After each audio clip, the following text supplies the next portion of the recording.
പാലക്കാട് എലപ്പുള്ളിയിലെ മദ്യനിർമ്മാണശാലയ്ക്ക് അനുമതി നൽകിയതിനെതിരെ പാലക്കാട് രൂപത രംഗത്ത് വന്നു.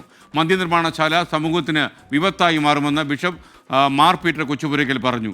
എലപ്പുള്ളിയിൽ കുടിവെള്ളക്ഷാമം രൂക്ഷമാണെന്നും ബിഷപ്പിന് അഭിപ്രായമുണ്ട്. അതേസമയം എലപ്പുള്ളിയിൽ മദ്യനിർമ്മാണശാല തുടങ്ങിയാൽ ജലക്ഷാമം ഉണ്ടാകില്ല എന്ന വാദവുമായി ഒയാസിസ് കമ്പനി രംഗത്ത് വന്നു.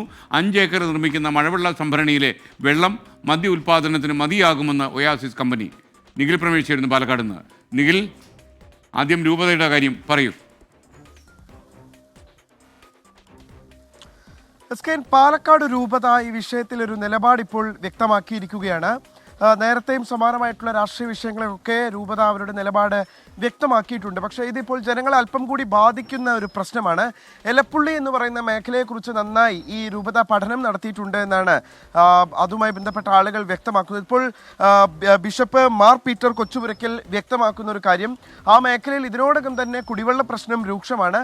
അവിടെ ഇത്തരത്തിലുള്ളൊരു പദ്ധതി കൊണ്ടുവന്നാൽ അത് സമൂഹത്തിന് തന്നെ ഒരു വിപത്തായി മാറും എന്നാണ് മാർ പീറ്റർ കൊച്ചുപുരയ്ക്കൽ വ്യക്തമാക്കുന്നത്. മലമ്പുഴയിൽ നിന്ന് കഴിഞ്ഞ തവണ 2ാം വിള കർഷകർക്ക് തന്നെ വെള്ളം കിട്ടാത്ത സാഹചര്യമുണ്ട്.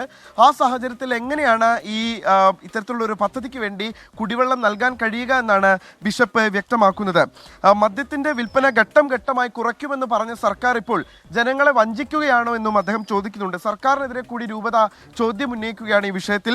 കമ്പനി ലക്ഷ്യമിടുന്നത് രാസമദ്യ നിർമ്മാണമാണ് എന്നുള്ള കാര്യത്തിൽ വ്യക്തമാണ് എന്നും അദ്ദേഹം പറയുന്നുണ്ട്. ജനങ്ങളെ സഹായിക്കാനാണെങ്കിൽ വന്യമൃഗ ശല്യം ഒഴിവാക്കി ജനങ്ങളെ സഹായിച്ചുകൂടെ എന്നുള്ള ചോദ്യം കൂടി ബിഷപ്പ് ചോദിക്കുന്നുണ്ട്. എന്തായാലും വലിയ ജനരോഷം ഇക്കാര്യത്തിൽ ഉയർന്നു വരുന്ന സാഹചര്യത്തിലും ഈ പദ്ധതിയിൽ ഉറച്ചു നിൽക്കുമെന്ന് ഇന്നലെ MV ഗോവിന്ദൻ പാലക്കാട് ജില്ലാ സമ്മേളനത്തിൽ വ്യക്തമാക്കുന്ന സാഹചര്യം കൂടി ഉണ്ടായിട്ടുണ്ട്. ആ സമയത്താണ് നിലപാട് വ്യക്തമാക്കി, തങ്ങളുടെ അതൃപ്തി വ്യക്തമാക്കി പാലക്കാട് രൂപത കൂടി ഇപ്പോൾ രംഗത്തെത്തുന്ന സാഹചര്യം ഉണ്ടാകുന്നത്. കൂട്ടായിട്ടുള്ള പ്രതിഷേധങ്ങളുണ്ടെങ്കിൽ ഈ വിഷയത്തിൽ കൂട്ടായ പ്രതിഷേധങ്ങൾ നടക്കുകയാണെങ്കിൽ അതിനൊപ്പം നിൽക്കുമെന്ന് കൂടി പാലക്കാട് രൂപത ബിഷപ്പ് വ്യക്തമാക്കുന്നുണ്ട്. Okay, thank you. നിഖിൽ പ്രമേഷാണ് വിവരങ്ങൾ നൽകിയത്.